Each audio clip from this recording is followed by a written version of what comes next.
नमस्कार, मैं हूं शरद द्विवेदी। दोपहर के 1 बज चुके हैं और चुनावी घंटा भी बज चुका टन। और अब आपको सियासी अपडेट देने का वक्त हो चुका है। आने वाले 1 घंटे बंसल न्यूज पर सिर्फ चुनाव से जुड़ी हर खबर आपको मध्य प्रदेश छत्तीसगढ़ की देखने के लिए मिलेगी। साथ ही हमारे साथ कुछ राजनीतिक मेहमान भी जुड़ेंगे, मेरे 2 सहयोगी भी होंगे। लेकिन सबसे पहले देखते हैं इलेक्शन एक्सप्रेस।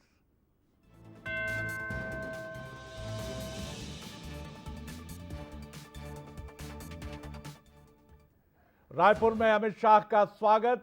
राजनांदगांव पहुंचे हैं शाह। प्रदेश अध्यक्ष अरुण साव भी हैं मौजूद। पूर्व मुख्यमंत्री डॉक्टर रमन सिंह के नामांकन में होंगे शामिल। कांग्रेस की पहली सूची आने के बाद कई नेताओं में नाराजगी। कमलनाथ के निवास पर लगा दावेदारों का जमावड़ा। बुधनी से प्रत्याशी विक्रम मस्ताल का भी विरोध। कमलनाथ बोले 4000 दावेदार, सबको नहीं दे सकते टिकट।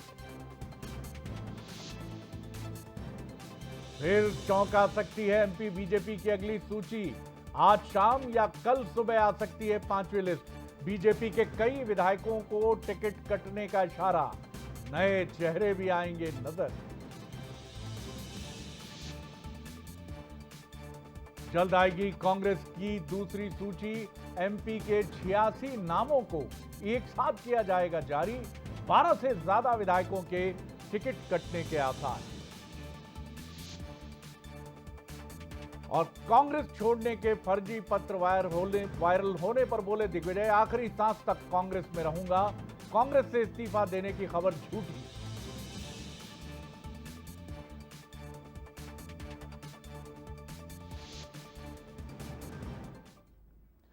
और अब 1 बज चुके हैं, चुनावी घंटा। हमारे खास कार्यक्रम की शुरुआत भी हो चुकी है, लेकिन आज के कार्यक्रम में क्या कुछ खास रहेगा, क्या कुछ महत्वपूर्ण रहेगा, वो भी हम जान लेते हैं। चलिए हमारे सहयोगी प्रशंसा के पास हम चलते हैं और वो बताएंगी कि आज के हमारे खास कार्यक्रम में क्या क्या रहेगा।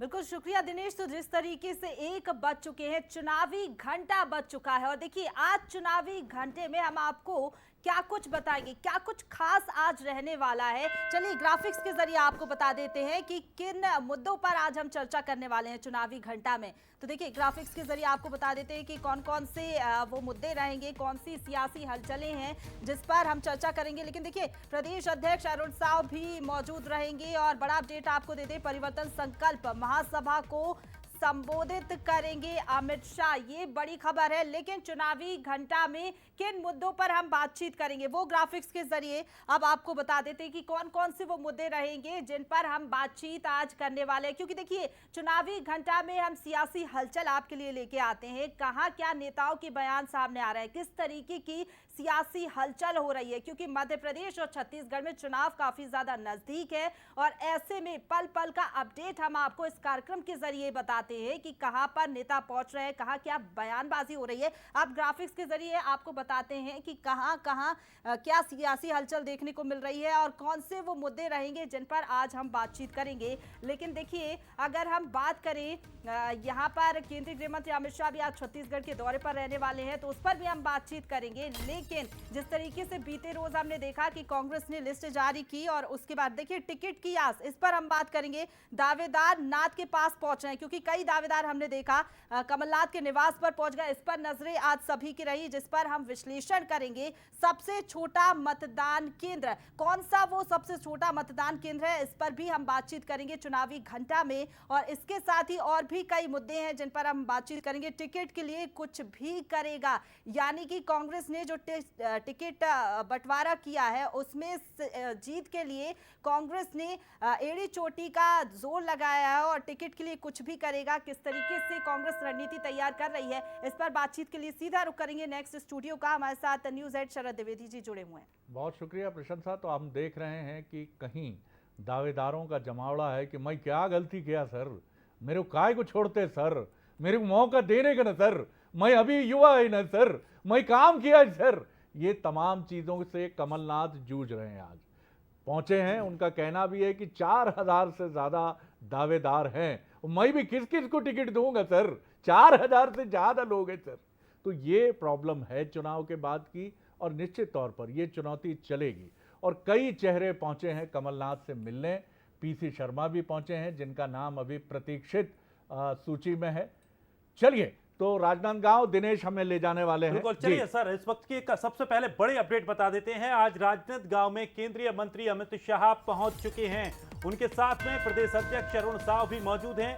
आपको बता दें कि आज अमित शाह परिवर्तन संकल्प महासभा को संबोधित करने जा रहे हैं और रमन सिंह के नॉमिनेशन में शामिल होंगे। आपको बता दें कि राजनांदगांव जिले की जो 4 विधानसभा सीटें हैं, वो चारों प्रत्याशी आज नॉमिनेशन करने जा रहे हैं। उसके लिए केंद्रीय गृह मंत्री अमित शाह वहां पहुंचे हैं और इस कार्यक्रम को बीजेपी के शक्ति प्रदर्शन के तौर पर भी देखा जा रहा है। तो सबसे बड़ी अपडेट, ये तस्वीरें आप देखिए, उनके स्वागत के लिए वहां तमाम जो बीजेपी के वरिष्ठ नेता हैं वो पहुंच रहे हैं। केंद्रीय गृह मंत्री अमित शाह का स्वागत वहां पर किया जा रहा है। और अब केंद्रीय गृह मंत्री अमित शाह पहले रायपुर पहुंचे, रायपुर से अब राजनांदगांव पहुंच चुके हैं।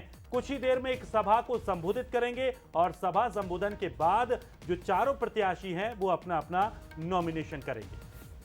बिल्कुल, और हम देख रहे हैं कि किस तरह से तमाम जो प्रक्रिया होती है, अमित शाह उतरे हैं। और कई बार मैं सोचता भी हूं कि जब अमित शाह, जिनका इंटरव्यू हमने 2018 में किया था, मैं देखता हूं कि वो फूल वगैरह लेने की औपचारिकता में बहुत ज़्यादा उलझते नहीं हैं।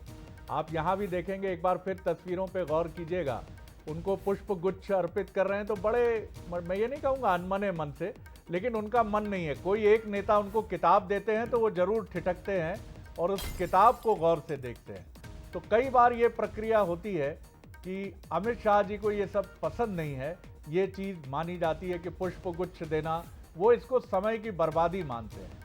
उनका जिस तरह से सर उनका एक्शन रहता है, वो सिर्फ काम पर भरोसा करते हैं कि काम पहले है, स्वागत तो हम बाद में भी कर सकते हैं। यहाँ देखिएगा आप, मैं टीम से रिक्वेस्ट करूंगा कि अगर हम इसको दिखाते पूरा, तो जिस तरह से उनको किताब मिलती, मैं एक बार गुजारिश करूंगा आपसे कि एक बार फिर उस विजुअल की तरफ चलिए जब अमित शाह जी को पुष्प गुच्छ से उनका स्वागत हो रहा है। आप देखिएगा, देखिए ये चीजें भी चुनाव के समय ध्यान रखने की। ये देखिए किताब पर कैसा ठिठके हैं वो, ये देख रहे हैं किताब।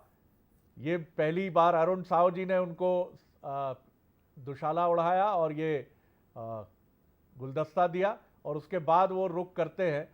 इन सब के प्रति आप देखेंगे कि उसको एक औपचारिकता की तरह लिया। ये पहला फूल, ये दूसरा फूल, सामान्य रूप से किताब पे ठिठके। तो ये भी ध्यान रखने की चीज है कि आप अपने नेता के मन के भाव को क्या समझते हैं कि नहीं समझते। चलिए, जो मेहमान हमारे साथ हैं उनकी तरफ मैं रुक करता हूं। मध्य प्रदेश से हमारे साथ हैं नेहा बग्गा, युवा नेता हैं, प्रवक्ता हैं बीजेपी की। संभावनाएं हैं भविष्य के लिए बहुत। जितेंद्र मिश्रा जी हैं, वरिष्ठ नेता हैं, प्रवक्ता हैं, वो भी बेहद संभावनाशील हैं। दोनों का बहुत स्वागत। छत्तीसगढ़ से हमारे साथ हैं के चौहान साहब हैं, प्रवक्ता हैं बीजेपी के, संभावनाशील। और रवि ग्वालानी साहब हैं, प्रवक्ता हैं कांग्रेस के। सबसे पहले छत्तीसगढ़, एक रिएक्शन, क्विक रिएक्शन। के चौहान साहब, अमित शाह जी से जब हमारी बात हुई थी तो हमने जब उनके व्यक्तिगत जीवन के बारे में एक सवाल किया, 2018 का इंटरव्यू था, तो उन्होंने कहा कि इन सब में मैं नहीं ज़्यादा जाना चाहूँगा, निजी चीज़ें कुछ नहीं होती हमारे लिए, आगे बढ़िए। और पुष्प गुच्छ लेना, औपचारिकता, बहुत लंबी गेस्ट सूची, इन सब में वो उलझते नहीं हैं। इसीलिए भाजपा के रणनीतिकार या चाणक्य कहे जाते हैं। क्विक रिएक्शन आपका चौहान साहब। जी जी। शरद जी, ये बहुत बड़ी बात है कि कोई अपने जीवन में पार्षद बन जाए या विधायक बन जाए या कोई और जनप्रतिनिधि बन जाए, लेकिन ये और भी बड़ी बात होती है जब पॉलिटिकली बैकग्राउंड ना हो और अमित शाह जी जैसा कद प्राप्त करे। जी। आज जनप्रतिनिधि होने से ज्यादा वो एक संगठनकर्ता और अपनी विचारधारा के लिए कटिबद्ध, अपनी विचारधारा को आगे बढ़ाने के लिए, ये उनके दिमाग में रहता है। और हम चुनाव हारे या जीते या कोई भी परिणाम आए, अगले दिन से ही अमित शाह जी और हमारी पूरी टीम उस अगले जो हमारे काम है उसमें लग जाती है। इसी वजह से औपचारिकता नाम की कोई चीज नहीं है और क्लियर कट है, जो भी चीजें हैं क्लियर कट हैं। और यही एक नेता का नेता में झलकना भी चाहिए, जो कि वो अंदर है वही बाहर है।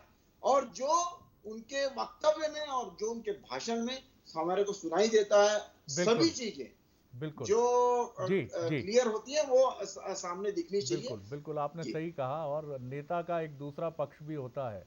जब मैं अमित शाह जी के इंटरव्यू के लिए तैयारी कर रहा था तो दिल्ली में उनके करीबी एक नेता से जब मेरी बात हुई तो उन्होंने कहा गुलजार की शायरी पढ़ने के बहुत शौकीन हैं, लेकिन कोई नहीं जानता क्योंकि इन पक्षों पर वो बात ही नहीं करते। नेहा, मैं आपकी तरफ आ रहा हूँ। मोदी साहब कविताएं लिखते हैं, कम लोग जानते हैं। उनका एक काव्य संग्रह भी प्रकाशित हुआ है और ये भी कम लोग जानते हैं कि गुजरात के मुख्यमंत्री रहते एक बार जो भी मनस्थिति रही हो वो अपनी डायरी के पन्ने फाड़ फाड़ के जला रहे थे। तो उनके उन्हीं के नामधारी एक मित्र आए और उन्होंने वो डायरी उनसे ले ली और कहा कि नहीं नहीं ये मत करिए, और वही कविता की शक्ल में बदली। और अभी तो गरबा पर उनका एक गीत भी आया है, मैं रिएक्शन लूँगा, लेकिन अभी हमारे साथी गौरव हमें मिल रहे हैं राजनांदगांव से। तो चलिए एक बार फिर राजनांदगांव चलते हैं। गौरव, क्या तस्वीरें हम देख पा रहे हैं आपके जरिए इस समय राजनांदगांव से और क्या अपडेट है? जी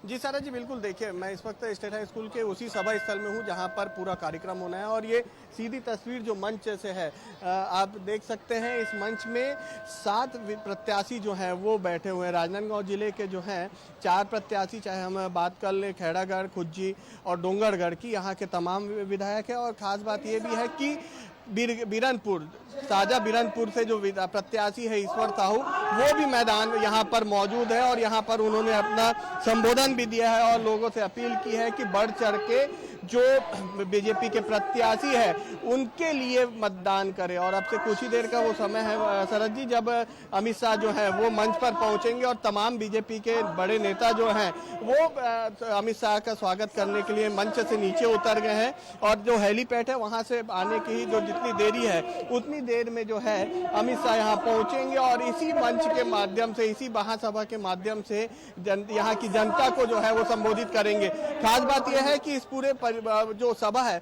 उसका नाम परिवर्तन संकल्प महासभा दिया गया है। तो इसी से अंदाजा लगाया जा सकता है कि जो परिवर्तन की बात बीजेपी करते नजर आ रही थी, उसी परिवर्तन को लेकर यहाँ कल परिवर्तन संकल्प महासभा का नाम दिया है।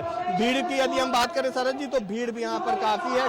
खचाखच जो पूरा सभा स्थल है, 3 डोम बनाए गए हैं और तीनों डोम में जो है यहाँ पर कार्यकर्ता और जो लोग हैं वो मौजूद है और सभी के हाथों में झंडा, गमछा है और उसके साथ ही साथ टोपी यहाँ पर पहन के जो तमाम कार्यकर्ता है वो तो नजर आ रहे हैं। और सभी हमारे कैमरामैन साथी मंच का ही नजारा दिखा रहे हैं और उनसे गुजारिश करिएगा कि जरा डोम की तरफ भी वो इशारा करें, जिससे हम डोम में, जैसा आप हमें बता रहे हैं कि खचाखच भरा है, वो भी हम देखेंगे। फिलहाल मैं लौटूंगा कुछ देर बाद आपकी तरफ, जब तक डोम का नज़ारा कैद करवा लीजिएगा कैमरे में। फिलहाल मैं लौट रहा हूं मध्य प्रदेश से जुड़ी खबर की तरफ, और ये खबर है कि कांग्रेस की पहली सूची आते ही कोहराम मच गया, तूफान सा आ गया। इस्तीफे हुए एक दिन पहले अजय सिंह यादव जी, केदार कंसाना ग्वालियर चंबल से, बुंदेलखंड से, जैसा हमने बताया कि यादव साहब जो मीडिया विभाग के उपाध्यक्ष भी हैं, उनका इस्तीफा हुआ, तमाम चीज़ें हुई और अभी भी ये क्रम चल रहा है। कुछ नाराज़ हैं जो इंतज़ार कर रहे हैं और कुछ ये मान चुके हैं कि अब दूसरे विकल्प पर विचार करना होगा।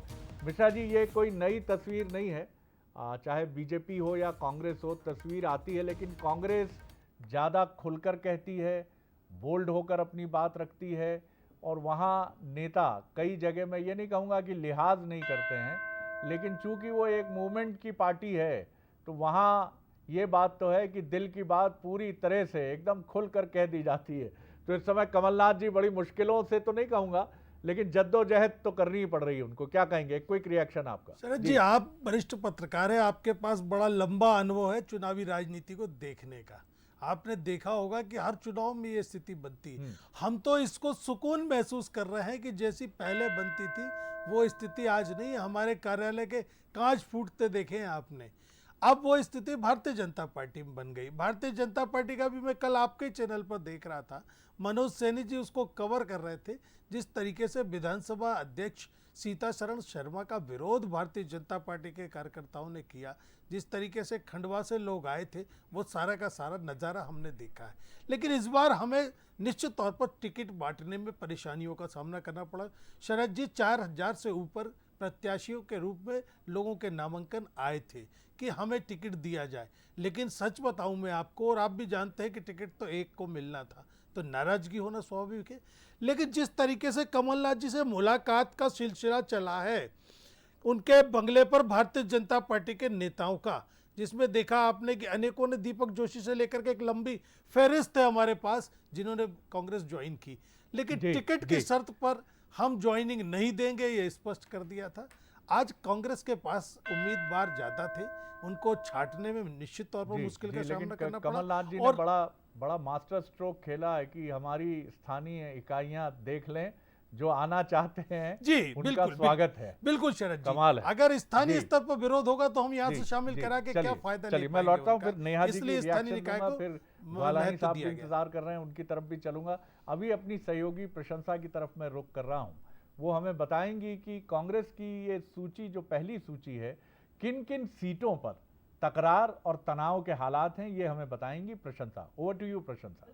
शुक्रिया शरद जी। तो जिस तरीके से मध्य प्रदेश और छत्तीसगढ़ में कांग्रेस ने अपनी पहली सूची तो जारी कर दी है, लेकिन कई सीटें ऐसी हैं जहां पर विरोध के सुर हमें देखने को मिल रहा है। चलिए अब ग्राफिक्स के जरिए आपको बता देते हैं कौन सी हैं वो सीटें जहां पर विरोध देखने को मिल रहा है, क्योंकि कई सीटें ऐसी हैं। देखिए नरियावली ये वो सीट है जहां पर विरोध देखने को मिल रहा है। खरगापुर अजय यादव ने पीसीसी डेलीगेट के पद से इस्तीफा दे दिया, और दतिया पर भी विरोध देखने को मिल रहा है। अवधेश नायक को यहां से प्रत्याशी बनाया है, तो यहां पर भी विरोध के सुर तेज हो गए हैं। बुधनी में विक्रम मस्ताल को टिकट मिलने के बाद जो कार्यकर्ता है वो भोपाल पहुंच गए। सुवासरा भी वो सीट है जहां पर विरोध देखने को मिल रहा है। इंदौर 4 से राजा मानवानी के विरोध में कार्यकर्ता मुखर नजर आ रहे हैं। उज्जैन उत्तर की बात की जाए तो यहां पर भी जो है विरोध देखने को मिल रहा है। ग्वालियर ग्रामीण भी वो सीट है जहां पर विरोध हमें देखने को मिल रहा है। महाराजपुर नीरज दीक्षित के खिलाफ अजय तिवारी चुनाव लड़ेंगे, इस बात का ऐलान कर दिया है। धर्मपुर यहां पर भी हमें विरोध देखने को मिल रहा है। आलौट भी वो सीट है जहां पर विरोध देखने को मिल रहा है,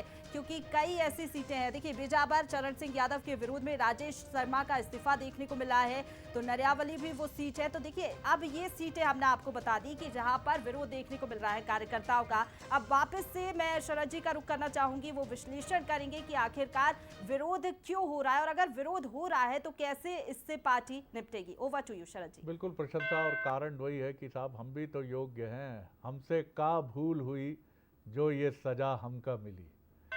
ये हर व्यक्ति को लगता है, और कई बार माफ़ कीजिएगा आरोप भी लगते हैं कि आप विक्टिम कार्ड खेलते हैं। लेकिन आदमी 5 साल जब मेहनत करता है और उसे लगता है कि वो भी योग्य है, उसे भी टिकट मिलना चाहिए, तो उसके मन की पीड़ा को भी समझना चाहिए। लेकिन टिकट देना इस बार मध्य प्रदेश में बहुत महत्वपूर्ण बात है कि कड़ी टक्कर के बीच में दोनों पार्टियां, गहन सर्वे, छवि और जीतने की संभावना, इसको ध्यान रखकर टिकट दे रही हैं। और यही वजह है कि वैसा तूफान बीजेपी और कांग्रेस में नहीं उमड़ा है जैसा तूफान पहले उमड़ा करता था जब नेताओं की चलती थी। कांग्रेस में जिनको हम क्षत्रप कहते हैं और बीजेपी में ताकतवर नेता कहते हैं। तो ये महत्वपूर्ण बात है। एक क्विक रिएक्शन नेहा बग्गा जी का मैं ज़रूर लेना चाहूँगा इस पर। नेहा, आपके यहाँ भी सूचियाँ जब आईं तो विरोध के स्वर मुखर हुए, इस्तीफे के स्वर भी मुखर हुए, पार्टी बदलने की आवाज़ें भी सामने आईं, लेकिन बीजेपी एक कार्डर बेस पार्टी है। ये सही बात है कि आपके यहाँ कभी वैसा मंजर हमने नहीं देखा जैसा बीते चुनाव में, इस बार नहीं अभी तक देखा है, लेकिन बीते चुनाव में कांच टूटते, नारेबाजी करते, पोस्टर जलाते हुए, नेताओं के विरुद्ध अपशब्द बोलते हुए जो हमने मंजर देखे हैं वो नहीं देखे। लेकिन चिंता की बात आपके यहाँ है, क्योंकि आपके यहाँ अगर इतना भी हो जाता है तो इसको भी बहुत माना जाता है। जी शरद जी, देखिए भारतीय जनता पार्टी के कार्यकर्ताओं की इस प्रकार की कभी भी कोई भूमिका नहीं रही है। राजनीति में है तो एक महत्वाकांक्षा होती है, चुनाव लड़ने की इच्छा होती है, पर जिस प्रकार का चूतम पैजार, जिस प्रकार से खींचतान, और कल से हम देख रहे हैं कि 144 की सूची क्या आई है कांग्रेस पार्टी की, 144 ही लग गया है कांग्रेस पार्टी के अंदर। कोई भी ऐसी कॉन्स्टिट्युएंसी नहीं है जहां से इस्तीफे नहीं आ रहे, जहां पर पुतला दहन नहीं हो रहा, जहां पर नारे नहीं लग रहे। नागौद में तो जो पूर्व विधायक हैं उन्होंने ये तक कह दिया कि कमलनाथ जी को मैं मजा चखाऊंगा। सुरेश राजे जी का विरोध हो रहा है, इंदौर क्रमांक 4 से विरोध हो रहा है और तमाम सारी जो कॉन्स्टिट्यूएंसीज हैं उसमें हम देख रहे हैं। इसका कारण बहुत स्पष्ट है शरद जी, कि जिन लोगों ने कांग्रेस पार्टी के लिए दरी बिछाई, जिन कार्यकर्ताओं ने कांग्रेस पार्टी का झंडा उठाया, जो अथक प्रयास करते रहे, अंत में सूची में क्या निकला? जो महिला अपराध वाले हैं उनको प्रत्याशी बना दिया, उनको अलंकृत किया, उनको पुरस्कृत किया। दूसरी ओर जो भ्रष्टाचारी हैं उनको आगे बढ़ाने का काम कांग्रेस पार्टी कमलनाथ जी ने किया है। और तीसरे कौन से हैं? परिवारवाद वाले। आप देखिए कि अलीराजपुर को ही आप देखेंगे तो जोबट में वहां पर जो है एक तरफ जीजा है, एक तरफ देवर हैं तो दूसरी तरफ भाभी हैं। दिग्विजय सिंह जी के तो पूरे परिवार को टिकट दे दिया, उनका बेटा सुपुत्र उसमें है, उनके भाई लक्ष्मण सिंह उसमें हैं, उनके भांजे उसमें हैं, उनके रिश्तेदार उसमें हैं। तीसरी तरफ आप देखेंगे तो गोविंद सिंह जी की भी यही लड़ाई थी कि उन्हें किस प्रकार से टिकट मिले, उनके पुत्र को किस तरीके से मिले, उनके भतीजे को किस प्रकार से मिले।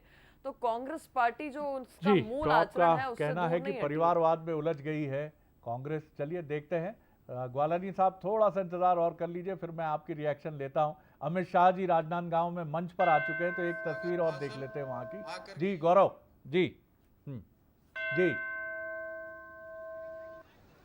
जी, ये देखिए आप जी, ये सीधी तस्वीरें राजनांदगांव की हैं, जहां आज एक बड़ा कार्यक्रम बीजेपी करने जा रही है। और बताया गया कि जो राजनांदगांव जिले के जो 4 विधानसभा सीटें हैं वहां पर जिन प्रत्याशियों का ऐलान किया गया है वो आज सभी नॉमिनेशन जमा करने जा रहे हैं। लेकिन इसके अलावा भी जो आसपास की और विधानसभाएं हैं वहां से भी प्रत्याशी पहुंचे हैं। तो लगभग 8 प्रत्याशी इस सभा में मौजूद हैं, इस मंच पर मौजूद हैं, जो आज अपना नामांकन भरेंगे।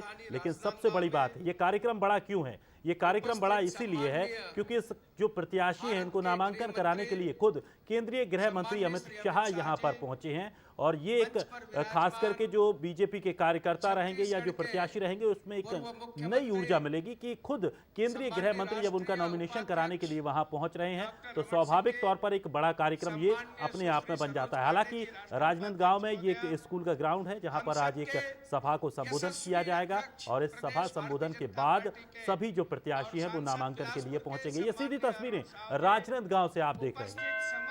बिल्कुल, और बड़ा एक दिलचस्प क्षण होता है मंच पर बड़े नेता के साथ प्रत्याशी जब बैठते हैं। चिंता भी होती है, चिंतन भी होता है कि क्या होगा, क्या नतीजे कहेंगे आगे जाके, चुनाव कैसा होगा। और सामने जनता भी होती है, कार्यकर्ता भी होते हैं जो आपको देखते होते हैं। और इस समय दिन रात कुछ नहीं होता, 24 घंटे बस एक ही धुन होती है, एक ही लक्ष्य होता है, चुनाव जीतना है, चुनाव जीतना है। पूरे समय अप टू डेट रहना है, बिल्कुल लकदक चमकते हुए कपड़े होने चाहिए, एनर्जी दिखनी चाहिए। दिन रात न सुबह उठने का कोई समय, न रात को सोने का कोई समय, बस चरे वेती चरे वेती। एक क्विक रिएक्शन ग्वालानी साहब आपका, यहाँ cutting across the party line, दलगत भावना से ऊपर उठकर, क्योंकि आप और चौहान साहब भी खूब चमक रहे हैं और यहाँ हमारे मिश्रा जी और नेहा ये भी पूरी तरह अप टू डेट हैं, एकदम बिल्कुल ड्रेस कोड परफेक्ट, तमाम चीज़ें। लेकिन इसके पीछे का सच भी थोड़ा सा लोगों को पता होना चाहिए कि इस चमकते दमकते सच के पीछे कितनी ताकत लगती है। जी ग्वालानी साहब। देखिए सर, मैं ये कहना चाहूंगा कि छत्तीसगढ़ में आज विकास की नई परिभाषा भूपेश बघेल जी ने बताई है। आज उन्होंने बताया है कि विकास जनता का होना चाहिए, विकास कंक्रीट के जंगल का नहीं होना चाहिए। उसी के अनुरूप हमारी पहली लिस्ट आई है और अगर आप लिस्ट देखेंगे तो बहुत ही बेहतरीन कैंडिडेट्स कांग्रेस पार्टी ने दिए हैं। और जैसा कि आप भी कह रहे थे कि दावेदार बहुत है, यही खासियत है कांग्रेस पार्टी की कि हमारे पार्टी में हर व्यक्ति जो है वो विधायक बनने का दावेदार है। हमारे साथ ऐसी फौज जुड़ी हुई है। लेकिन आप भी जानते हैं कि चुनना तो किसी एक ही को होता है एक सीट के लिए, तो उसी के अनुरूप एक बहुत बेहतरीन पहली लिस्ट आई है। और जितने भी हमारे बाकी लोग हैं वो सब के सब हमारी इस लिस्ट में जितने नाम है, माननीय मुख्यमंत्री जी का नाम है, माननीय उप मुख्यमंत्री जी हैं, माननीय मंत्री जी हैं, कई विधायक हैं, कई नए चेहरे हैं, सबके साथ हमारे सारे कार्यकर्ता लगेंगे। और जो विकास की गंगा पिछले 5 वर्षों में बही है उसको और आगे बढ़ाने का काम हमारे आने वाली टीम करेगी। और आप देखते जाइएगा कि वो किसान हो, खेतीहर मजदूर हो, युवा हो, जी। नई पीढ़ी हो, जो हमारे नए उभरते चेहरे हैं, चलिए, जो जी। भविष्य है, जिनके लिए हमने इंग्लिश मीडियम स्कूल की स्थापना की है, सब एक नया छत्तीसगढ़, जो हम कह रहे थे कि गढ़बो नवा छत्तीसगढ़, अब हम कहेंगे गढ़ घे नया छत्तीसगढ़। नया छत्तीसगढ़ यही है जो हम 5 साल में दिखाए जी, हैं जी, और इसी जी। को आगे मैं हम लौटता अनुरूप में हूँ लेकर के जाएंगे। ग्वालानी साहब, लौटता हूँ। बड़ी जोशीली तकरीर थी आपकी, चौहान साहब भी मुस्कुरा रहे थे। मैं ये नहीं कहूँगा कि वो किसी व्यंग में मुस्कुरा रहे थे, वो भी सोच रहे थे कि मेरा मित्र बड़ी अच्छी तैयारी करके आया है, और राजनीति में ये भाव होना ही चाहिए। दिनेश, अब हम बढ़ते हैं मध्य प्रदेश की एक इम्पॉर्टेंट खबर की तरफ, जो मध्य प्रदेश की नहीं है, छत्तीसगढ़ की भी है। बिल्कुल। खबर ये है कि कांग्रेस के दो टिकट बटे हैं मध्य प्रदेश और छत्तीसगढ़ में।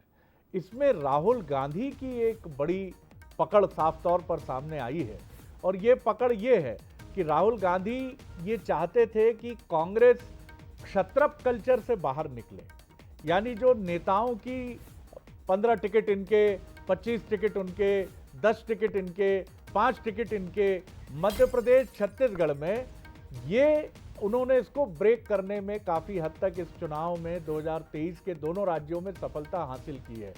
मध्य प्रदेश और छत्तीसगढ़ का एक सीनियर कांग्रेस लीडर हमसे ऑफ द रिकॉर्ड बातचीत में कह रहे थे कि इस चुनाव में कोई भी मध्य प्रदेश छत्तीसगढ़ का ये नेता दावा नहीं कर सकता कि उसकी चली है। हाँ, या उसने ये कहा हो कि 5 टिकट मेरे तरफ से हैं। बिल्कुल। और यही वजह रही है, खासकर यही वजह रही कि इस बार जो टिकट घोषित हुए, उन टिकटों के बाद जगह जगह जो एक नेताओं का एक जमावड़ा, एक गुटबाजी जो देखने को मिलती थी, वो नहीं मिली है। सभी प्रत्याशी पहुंच रहे हैं, कमलनाथ के पास पहुंच रहे हैं, दिग्विजय सिंह के पास अलग से कोई नहीं पहुंच रहा, या सुरेश पचौरी के पास कोई अलग से नहीं पहुंच रहा, कोई अलग अलग नहीं पहुंच रहा है, सिर्फ कमलनाथ के पास पहुंच रहे हैं। उसकी वजह यही है कि एक निर्णय लिया गया है। अच्छा, एक लिस्ट 5 लक्ष्य है क्या? जरा उसको भी हम समझ लेते हैं। हमारी सहयोगी प्रशंसा हमारे साथ मौजूद है। प्रशंसा, बताइए जरा, क्या है ये एक लिस्ट और 5 लक्ष्य? बिल्कुल शुक्रिया दिनेश। तो चलिए दर्शकों को बता देते हैं एक लिस्ट 5 लक्ष्य आखिरकार है क्या। ग्राफिक्स के जरिए आपको समझाते हैं ताकि आपको अच्छे से समझ आए कि आखिरकार लिस्ट में एक लिस्ट और 5 लक्ष्य क्या है। हाई कमान की पकड़ मजबूत इस लिस्ट में दिखी है। दूसरा ये कि संगठन को इसमें मजबूत किया गया, क्योंकि जो लिस्ट सामने आई है उससे यही नजर आता है गुटबाजी की बीमारी खत्म, जो कि सबसे बड़ी कमजोरी कहा जाता था कांग्रेस की। चौथा ये देखिए कि क्षत्रप परंपरा को इस बार कांग्रेस पार्टी ने अपनी लिस्ट में तोड़ा है। पांचवा ये कि सर्वे के बहाने जीत का फॉर्मूला तलाश रही है कांग्रेस। और ये 5 लक्ष्य हमने आपको बता दिए। ओवर टू यू शरद जी। बिल्कुल, देखिए 5 लक्ष्य साफ तौर पर रखे गए हैं। जैसा हमने बहुत स्पष्ट तौर पर बताया कि इस बार किसी भी नेता की, जो दिनेश ने बहुत इंपॉर्टेंट पॉइंट रेज किया कि सब जा रहे हैं कमलनाथ जी के पास, कोई अपने अपने तथाकथित आकाओं या रहनुमाओं के पास नहीं जा रहा है कि भैया हमारा टिकट का क्या हुआ। कमलनाथ ही हैं सिंगल विंडो शुरू से, और कमलनाथ ही रहेंगे सिंगल विंडो अंत तक। तो ये बड़ा इम्पॉर्टेंट एक पॉइंट है। राहुल गांधी की पकड़ बनी है। गुटबाजी को काफ़ी हद तक समाप्त करने में कांग्रेस को इस पहली सूची के सामने आने के बाद जो रिएक्शन है, हालांकि लोग नाराज़ और क्षुब्ध नज़र आए हैं, लेकिन वो बहुत स्वाभाविक प्रक्रिया है। उसमें कोई बहुत ऐसा मसला नहीं है जिस मसले को लेकर आप ये कह सकें। और यही चुनौती बीजेपी के सामने भी है, क्योंकि बीजेपी ने भी इस बार ये मैसेज दिया है कि स्थानीय नेताओं से अधिक इस बार केंद्रीय नेतृत्व जो है बीजेपी का, उसकी पसंद चली है। और यही वजह है कि नरेंद्र सिंह तोमर जी भी मैदान में हैं, केंद्रीय मंत्री प्रहलाद पटेल भी मैदान में हैं, जनरल सेक्रेटरी राष्ट्रीय कैलाश जी विजयवर्गीय जी भी मैदान में हैं, और राकेश सिंह जो पूर्व प्रदेश बीजेपी के अध्यक्ष रहे हैं वो भी मैदान में हैं। और आगे 5वीं सूची में न जाने और कौन महत्वपूर्ण लोग हों।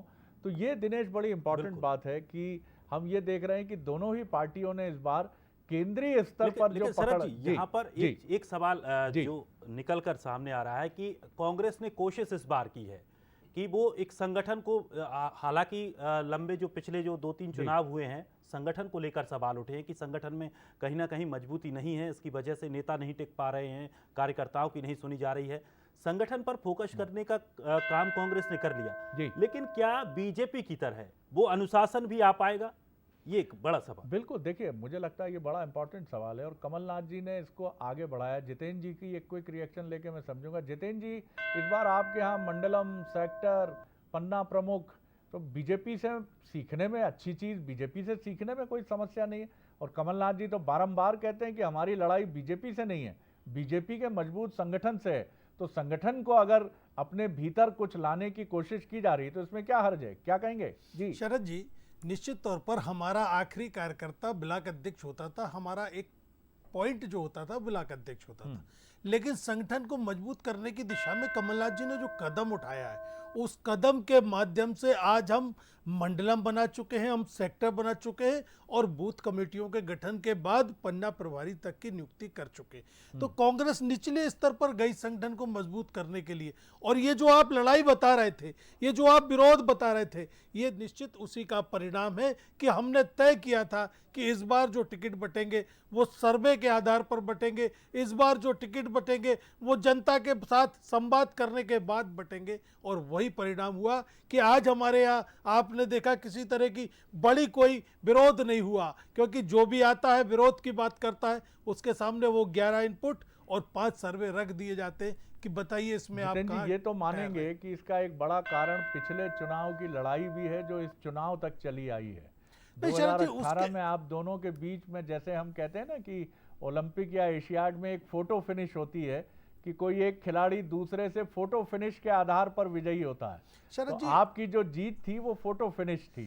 बीजेपी कहाँ रुकी थी? आप 5 सीट पीछे थी आपसे, वोटिंग परसेंटेज ज्यादा था उसका, सरकार आपकी बनी, लेकिन बहुमत की सरकार नहीं थी। और यही वजह है कि इस बार आप दोनों फूक फूक कर कदम रख रहे हैं और एक एक प्रत्याशी पर सर्वे, क्योंकि एक एक सीट अहम है, तो श्रेय तो उस कड़ी लड़ाई को ही जाएगा। शरद जी, उस चुनाव के बाद 2018 के चुनाव के बाद भी आपने देखा हम संगठन की मजबूती की दिशा में काम करते रहे, चाहे घर घर चलो अभियान हो, हाथ से हाथ जोड़ो हो, गांधी चौपालें लगाई हो हमने। उसका परिणाम यह हुआ कि जो स्थानीय निकाय के चुनाव थे, एक भी महापौर कांग्रेस के पास नहीं होता था। शरद जी, 5-5 महापौर अगर मिले तो निश्चित तौर पर जनता आज भी हमारे साथ खड़ी हुई है। जी नेहा, एक क्विक रिएक्शन आपका। Neha, quick reaction. शरद जी, मुझे लगता है मैं थोड़ा सा डिसएग्री करती हूँ कि परिवारवाद नहीं चला या सर्वे के आधार पर कांग्रेस पार्टी ने टिकट दिया, क्योंकि सर्वे के आधार की बात करते करते सर्व करने वालों को कांग्रेस पार्टी भूल गई। मैंने पूर्व में भी कहा कि दिग्विजय सिंह जी के सुपुत्र जयवर्धन सिंह इसमें हैं, राहुल गांधी जी की क्या चली मुझे नहीं पता, पर दिग्विजय सिंह जी की जरूर चली। उनके भाई साहब लक्ष्मण सिंह जी इसमें हैं, प्रियव्रत सिंह इसमें हैं, उनके भांजे इसमें हैं, उनके करीबी इसमें हैं। उसी प्रकार से मैंने आपको बताया कि अली राजपुर और जोबट में देवर और भाभी इसमें हैं, गोविंद सिंह जी के परिवार से 4-4 लोग इस सूची में हैं। तो बहुत स्पष्ट दिखाई दे रहा है कि कांग्रेस का जो मूल है, कांग्रेस उससे कभी नहीं हट सकती शरद जी। और मुझे तो अफसोस है कि जो हम पूर्व में सुना करते थे कि जो क्रिमिनलाइजेशन है, जो ये जिस प्रकार से कांग्रेस जब सत्ता में आती थी तो इस प्रकार के जो लोग थे उनको प्राथमिकता दी जाती थी, फिर से इस सूची में वही है। 84 के दंगे वाले कमलनाथ जी इसमें शामिल हैं, सज्जन सिंह वर्मा जो महिलाओं को कहते हैं कि बच्चा पैदा करने की मशीन वो है, कपिध्वज सिंह जिन पर 75 प्रकरण दर्ज हैं वो इसमें है, जो इनामी गुंडे हैं वो एक बड़ी खबर मिल रही है। लेकिन मैं ये अपेक्षा रखूंगा कि हम अब आरोप प्रत्यारोप से हटें, अब चुनाव के समर में आ गए हैं, अब आप अपनी ताकत की बात करें। आप दोनों, ऐसी अपेक्षा जनता भी आपसे रखती है। बहुत हो गया, चुनाव के पहले ये मंजर बहुत हो गया। एक बड़ी खबर मिल रही है, बीजेपी के नेता गौतम पटेल बगावती तेवर के साथ सामने आए हैं और उन्होंने, ये बीजेपी के नेता है गौतम पटेल, और उन्होंने बगावती तेवर के साथ कांग्रेस का हाथ थामा है। गाडरवारा से कर रहे थे टिकट की दावेदारी, जबकि गाडरवारा से बीजेपी ने सांसद उदय प्रताप जी को दिया है टिकट। सुनिए, से उदय प्रताप सिंह जो सांसद हैं उनको उम्मीदवार बनाया है, ताकि वो क्षेत्र के भी नहीं है। लगातार कार्यकर्ताओं में नाराजगी, बहुत की नाराजगी थी, वो क्षेत्र के भी नहीं है। और आज तक उन्होंने 15 साल के कार्यक्रम 15 साल के कार्यकाल में कोई कार्य नहीं किया है। एक भी ऐसा उनका कोई काम नहीं है जो गांव में दिखा सके। कितने लोगों के साथ आप पहुंचे? जिला पंचायत को सदस्य भी है, कोई सरपंच भी है?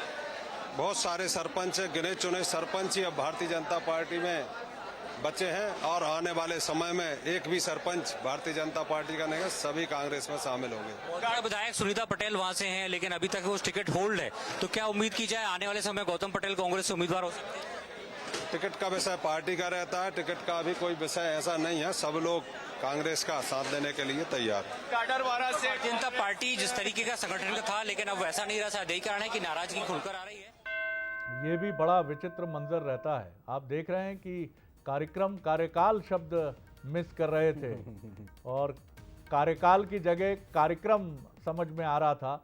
दिमाग में बहुत सारी बातें चल रही थी, कैमरे के साथ, आईडी के साथ रिपोर्टर्स घिरे हुए हैं। क्या कहेंगे पटेल साहब, क्या नाराजगी थी, क्या लग रहा था? नेहा जी, एक क्विक रिएक्शन। बड़ा मुश्किल सफर है, बड़ा मुश्किल सफर है जी। नेहा जी। नहीं शरद जी, देखिए मैंने आपसे पूर्व में भी कहा कि जब भारतीय जनता पार्टी की एक नहीं, दो नहीं, तीन नहीं, चार सूचियां आ गई हैं, आपने कहीं पर पुतले जलते हुए देखे क्या? आपने इस प्रकार के विरोध या इस प्रकार के जो एक पूरी कतार लग गई है इस्तीफों की कांग्रेस पार्टी के अंदर, क्या वो भारतीय जनता पार्टी में दिखती है? भारतीय जनता पार्टी के प्रत्येक कार्यकर्ता का लक्ष्य एक ही है कि किस प्रकार से सर्वसमावेशी समाज को लेकर विकास की यात्रा को पूर्ण करना है, मध्य प्रदेश की जनता को जो है विकास के रथ पर सवार लेकर चलना है। दूसरी महत्वपूर्ण बात यह है कि जो मैं पूर्व में कह रही थी कि जो राजनीति में अपराधीकरण की चर्चाएं कांग्रेस के समय में होती थी, आज भी वो इस सूची में दिखाई दे रही है। आप देखिए कि हेमंत कटारे जिनके ऊपर रेप का प्रकरण है, बैजनाथ कुशवाहा के ऊपर अपनी ही भाभी का हत्या का प्रकरण है। तो शरद जी, आज की राजनीति में मुझे लगता है कि जहां पर युवाओं का बहुत बड़ा रोल है, जहां पर जनता बहुत समझदार हो गई है, वेल इक्विप्ड है, मिनट बंसल चैनल जैसे आप जैसे जो प्रहरी हैं उनको अपडेट करते हैं, जब वो इन सूचियों को देखते हैं कि जिसमें 40 से अधिक ऐसे लोग हैं जिन पे गंभीर प्रकरण चल रहे हैं, कांग्रेस आज भी उन्हीं के साथ सवार है। और जो मूल लोग थे, जो मूल कार्यकर्ता थे, वो लगातार इस्तीफे दे रहे हैं। जी, वो तो जनता देखेगी ही, वो जनता को ही तय करना है। गौतम पटेल जी का प्रकरण आप कैसे देखती हैं? गाडरवारा में चुनौती, उदय प्रताप जी मैदान में हैं और ये खम ठोक रहे हैं कांग्रेस के साथ। अब शरद जी, चुनाव के समय लोग आते हैं और चाहते हैं, और ये टू वे सिस्टम है, दोनों पार्टियों का यही हाल है। क्योंकि अगर मैं छाया मिश्रा के बारे में पूछूंगी, नीलम मिश्रा के बारे में पूछूंगी, मोना सुस्तानी के बारे में पूछूंगी कि जो भारतीय जनता पार्टी में आ गए कांग्रेस से हाल ही में, तो ये एक प्रक्रिया है जो चलती है। नेहा जी, आपने इतनी खूबसूरत बात कही कि मुझे बड़ा सुंदर गीत याद आ गया। आदमी मुसाफिर है, आता है जाता है। तो चुनाव के समय बैकड्रॉप में आप सुनिए कि रेडियो स्टेशन आकाशवाणी से यही गीत बज रहा है कि आदमी मुसाफिर है। कमाल है साहब, वाह क्या दार्शनिक बात है। बताइए, आता है जाता है, आने जाने से फर्क नहीं पड़ता है, क्या कहा जाए समय और क्या कहा जाए। बढ़ते हैं अगली खबर की तरफ। मध्य प्रदेश विधानसभा चुनाव को लेकर सरगर्मी तेज हो गई है। मध्य प्रदेश के मुख्यमंत्री शिवराज सिंह चौहान अपनी पारंपरिक सीट बुदनी से मैदान में उतरे हैं। कांग्रेस ने बड़ा दांव खेला है। शिवराज सिंह चौहान जी के खिलाफ एक्टर हनुमान जी विक्रम मस्ताल को चुनाव मैदान में उतारा है। टेलीविजन शो रामायण में एक निजी टेलीविजन चैनल पर प्रसारित हुआ था, उसमें विक्रम मस्ताल हनुमान जी की भूमिका निभाई थी। इस साल जुलाई माह में विक्रम मस्ताल कांग्रेस में शामिल हुए। पार्टी ने उन पर भरोसा जताया। कर्नाटक का उदाहरण लिया है। बुदनी सीट से मुख्यमंत्री शिवराज सिंह चौहान के खिलाफ ताल ठोकेंगे। हालांकि उनका विरोध भी हो रहा है। विक्रम मस्ताल बुदनी के सलकनपुर के ही रहने वाले हैं। सीहोर जिले में आने वाली बुदनी राज्य की सबसे वीआईपी और चर्चित सीट में से एक है। इस सीट पर लंबे वक्त से बीजेपी का कब्जा है और मुख्यमंत्री 5 बार इस सीट से विधायक हैं। और इधर विक्रम मस्ताल को टिकट देने के बाद विरोध के सुर भी तेज हो गए हैं। इस सीट से सुरेश चंद्र शेठी दावेदारी जता रहे थे। उन्होंने राजधानी पहुंचकर बाहरी उम्मीदवारों को टिकट देने का विरोध भी किया है। तो देखते हैं कर्नाटक के हनुमान, काफी वहां हनुमान का मुद्दा चला था दिनेश, बिल्कुल, तो क्या मध्य प्रदेश में भी चलेगा? फिल्म की दुनिया में डायलॉग बड़े बदल जाते हैं। कई बार ऐसा भी होने लगता है कि जो डायलॉग कहीं से बोला जाने चाहिए वो कहीं और से बोला जाने लगता है, और दोनों कहने लगते हैं कि असली हनुमान जी हम हैं और लंका तो आपकी है हुजूर, हम आपकी लंका को जलाने के लिए आए हैं। अब साहब, नवरात्रि चल रही है और दशहरा नजदीक है, तो रामलीला तो होगी ना सर, और रामलीला दोनों तरफ से होगी सर। इधर से भी होगी और इधर से भी होगी, और दोनों दावा करेंगे कि हम हैं रामचंद्र जी के सेवक। लेकिन रामचंद्र जी के सेवक को चुनती कौन है सर? चुनती है जनता। एक क्विक रिएक्शन पहले छत्तीसगढ़ से ले लेते हैं, क्योंकि जनता ही चुनती है। चौहान साहब, दावेदारी दोनों तरफ से होती है कि असली राम हनुमान तो हम हैं, और दूसरी तरफ से भी कहते हैं अब राम बीजेपी के हैं तो हनुमान जी पर दावा कांग्रेस का हो गया है। चलिए चलने दीजिए, राजनीति है। क्या कहेंगे, क्विक रिएक्शन आपका जी। शरद जी, भारतीय जनता पार्टी और कांग्रेस में सबसे बड़ा मूल अंतर क्या है जी? कि भारतीय जनता पार्टी राम के लिए, राम के उद्देश्यों के लिए, राम के काम के लिए राजनीति करती है और या राजनीति को अपनाया है।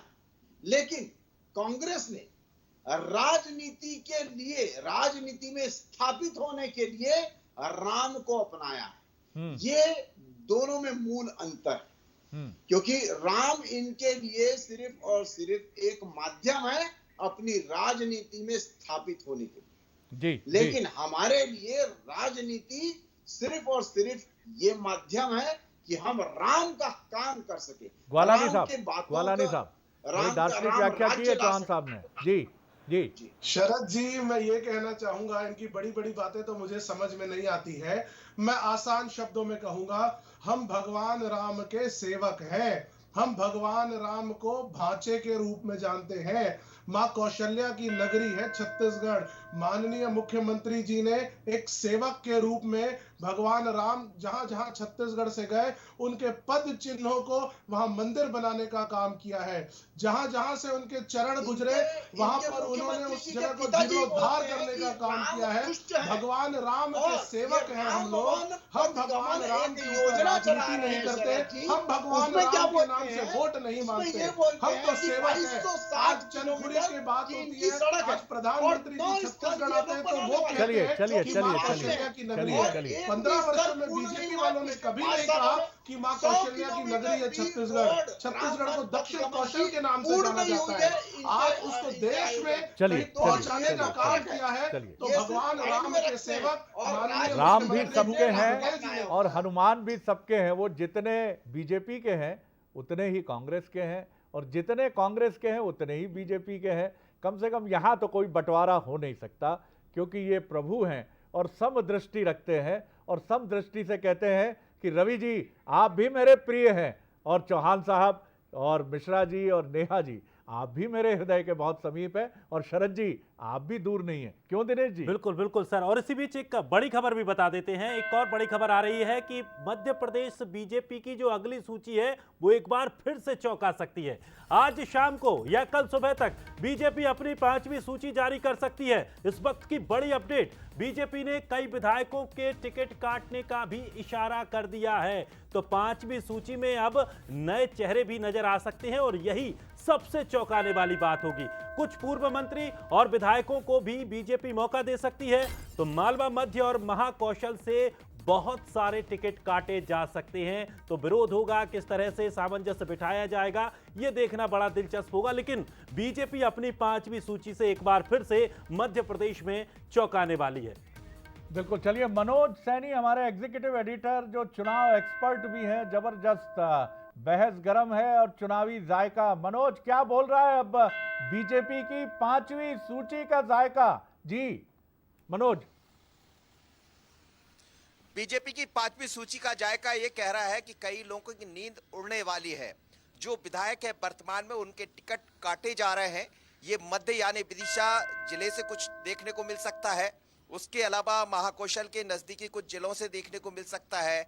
और तीसरी बात जो होगी, मालवा से भी कुछ नए चेहरे आपको दिखाई दे सकते हैं। यानी भारतीय जनता पार्टी की अगली जो सूची आने जा रही है वो या तो आज देर रात तक दिखाई देगी या कल सुबह।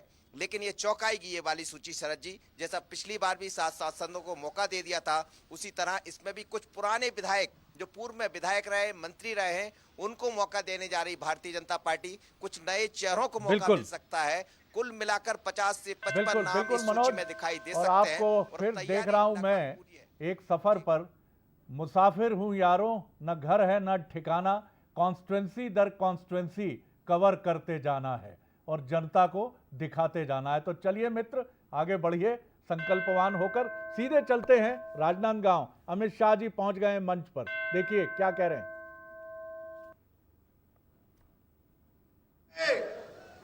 श्री विनोद खांडेकर जी, ताली बजाओ विनोद जी के लिए। खुजी से बहन गीता साहू, ताली बजाइए गीता जी के लिए। अरे महिलाओं जरा जोर से ताली बजाओ। खैरागढ़ से श्री विक्रांत सिंह जी,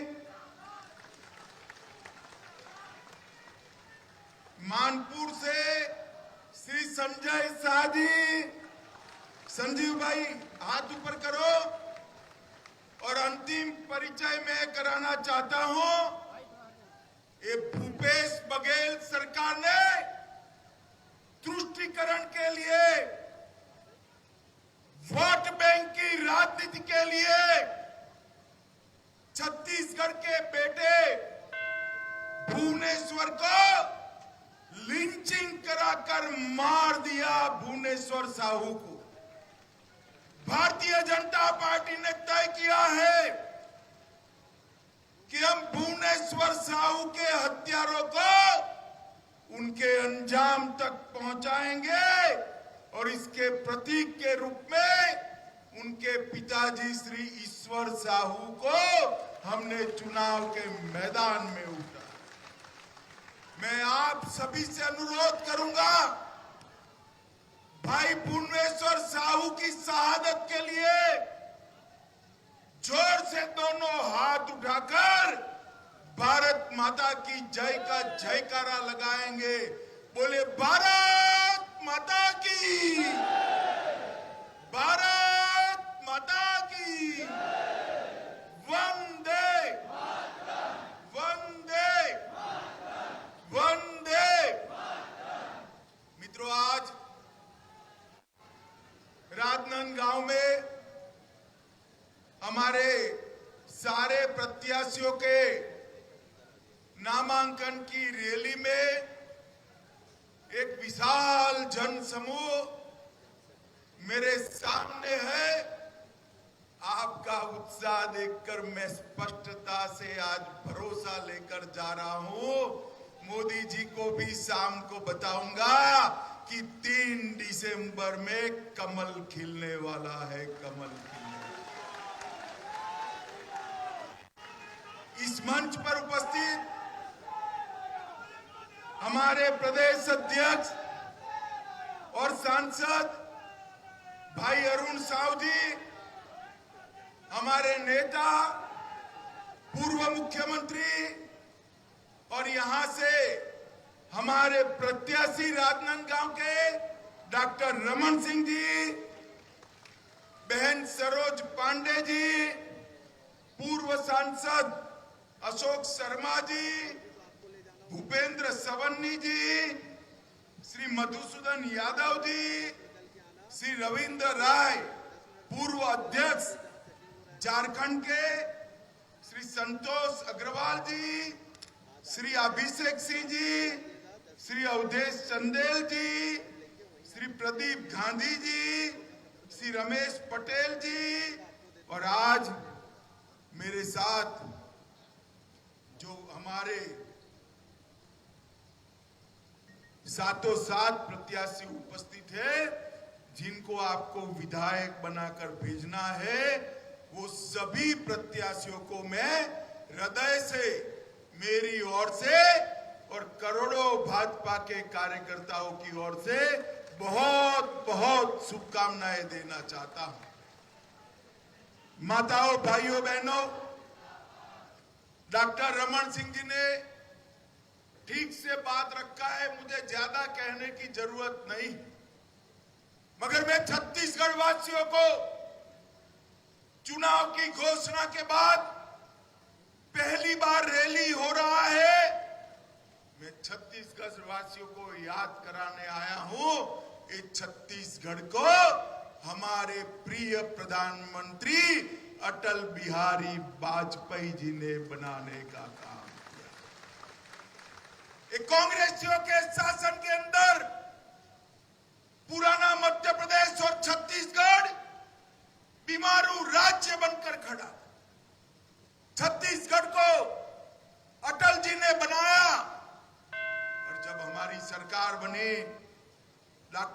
सिंह इसके मुख्यमंत्री बने 15 साल में ये बीमारू राज्य को विकसित राज्य बनाने का काम डॉक्टर रमन सिंह। छत्तीसगढ़ के अंदर 15 साल में ये राजनांदगांव और चाहे छत्तीसगढ़ के पिछड़ा वर्ग बहुल क्षेत्र हो, दलित भाई जहां रहते हो वो क्षेत्र हो, दुर्ग और भिलाई के कॉस्मोपॉलिटन इलाके हो, या जहां मेरे आदिवासी भाई बहन रहते हो वो क्षेत्र हो, हर क्षेत्र को संपूर्ण विकसित करने का काम भारतीय जनता पार्टी की सरकार ने किया। यहां की छत्तीसगढ़ी भाषा को राज्य की भाषा का दर्जा देने का काम भारतीय जनता पार्टी ने किया। किसानों को 14% ब्याज से मुक्त कराने का काम जोर से ताली बजाइएगा हमारी रमन सिंह सरकार ने। मित्रों, सबसे पीडीएस की व्यवस्था सबसे अच्छी देश भर में कहीं पर लागू हुई तो मेरे और आपके इस छत्तीसगढ़ में हुई, और रमन सिंह को चावल वाला बाबा कहकर पुकारा गया। ट्राइबल, ओबीसी और दलित को अपने अधिकार देने का काम किया, और छत्तीसगढ़ को हमने विकसित राज्य बनाने के लिए ढेर सारे कदम उठाए। और मैं पूछने आया हूं भैया भूपेश जी, 5 साल में आपने क्या किया, इसका जरा हिसाब दीजिए। मुझे मालूम है हिसाब देने का आपका स्वभाव नहीं है, आप विकास का हिसाब किताब नहीं करते हो, बेचारे काम और राजा साहब से हिसाब किताब करने में पड़े हो, आप विकास का हिसाब नहीं कर सकते। मित्रों, आने वाला चुनाव लौटेंगे फिर। अमित शाह जी निरंतर बोल रहे हैं और उनका भाषण कुछ समय और चलेगा। 2 महत्वपूर्ण बिंदु उन्होंने उठाए हैं। एक तो गुटीय संघर्ष में जिन भुवनेश्वर साहू जी की मृत्यु हुई थी, उनको शहादत का नाम देते हुए आरोप लगाया है राज्य सरकार पर कि ये कहीं ना कहीं आरोप ये है, गंभीर आरोप है कि राज्य सरकार की कोताही की वजह से ऐसा हुआ, और उनके पिता को इसीलिए प्रत्याशी बनाया है। एक ये बड़ा मसला। दूसरा, डॉक्टर रमन सिंह की तारीफ और चाउर वाले बाबा की उनकी छवि को फिर याद करना, क्या ये बताता है कि रमन सिंह जी फिर छत्तीसगढ़ की बीजेपी की राजनीति में केंद्र में है? बड़ा सवाल है, वक्त बताएगा। चलिए एक और बड़ी ब्रेकिंग की तरफ हम चलते हैं। और कमलनाथ जी ने ये सवाल खड़ा करने की कोशिश की है कि मध्य प्रदेश में बीजेपी के सीएम फेस को लेकर कमलनाथ जी ने सवाल खड़ा किया है, और उनका ये कहना है कि आखिर शिवराज सिंह चौहान को खुले तौर पर बीजेपी क्यों ये नहीं कहती है कि वो मुख्यमंत्री का चेहरा हैं और कहीं कोई इसमें चुनौती या कठिनाई नहीं है। तो अब ये आक्रमण करने की कोशिश है शिवराज जी को लेकर। हालांकि वो घोषित तौर पर एक चेहरा है, बीजेपी के तमाम बड़े नेता ये बात कहते हैं, लेकिन कांग्रेस इस मुद्दे को तूल देने की कोशिश कर रही है, इसे उछालने की कोशिश कर रही है कि शिवराज सिंह चौहान का नाम कथित रूप से बड़े नेता जब मध्य प्रदेश आते हैं तो नहीं लेते हैं। हालांकि इसके पहले प्राइम मिनिस्टर कह चुके हैं, और जब भी है मध्य प्रदेश सरकार की बात होती है तो शिवराज जी का नाम कैसे अलग किया जा सकता है, लेकिन फिर भी कांग्रेस इसे बड़ा मुद्दा बना रही है। और अब कमलनाथ जी का सीधा अटैक है कि आखिर क्या कहा है कमलनाथ जी ने, आइए सुन भी लेते हैं। बीजेपी को कहें, मुझे ना कहें, ये सब बीजेपी को कहें। अगर बीजेपी घोषित कर दे उनको मुख्यमंत्री, क्यों नहीं करते? सर 144 में मैं तो पूछ रहा हूँ, 7 प्रश्न है। बीजेपी शिवराज सिंह जी को मुख्यमंत्री क्यों नहीं घोषित करते? क्यों इसमें शर्मा रहे हैं या पछता रहे हैं? तो ये कमलनाथ जी का हमला है। हालांकि बीजेपी के नेता ये कहते रहे हैं, दिग्गज नेता भी कहते रहे कि मुख्यमंत्री ही चेहरा हैं, लेकिन कांग्रेस इसको मुद्दा बना रही है और कह रही है कि बड़े नेता जब भी मध्य प्रदेश आते हैं तो सीएम का नाम नहीं लेते हैं, उनका आरोप है। हम अपने गेस्ट को, मेहमानों को, भोपाल से जितेंद्र मिश्रा जी को और नेहा जी को धन्यवाद करते हैं, क्योंकि अमित शाह जी का भाषण हम चलता रहेगा और हम सुनेंगे उसको। धन्यवाद करता हूं ग्वालानी साहब का छत्तीसगढ़ से, चौहान साहब का। सभी ने बहुत संयम से और धैर्य से अपनी बात रखी है और राजनीति के उस उज्जवल पक्ष को सामने रखा है जो बहुत ज़रूरी है। आप चारों मेहमानों का, चौहान साहब, धन्यवाद। और हम फिर सीधे चलते हैं राजनांदगांव, जहां अमित शाह जी अपना चुनावी भाषण, डॉक्टर रमन सिंह, पूर्व मुख्यमंत्री मध्य प्रदेश, और राजनांदगांव जिले के 4 प्रत्याशियों की मौजूदगी में अपना भाषण जारी रखे हुए।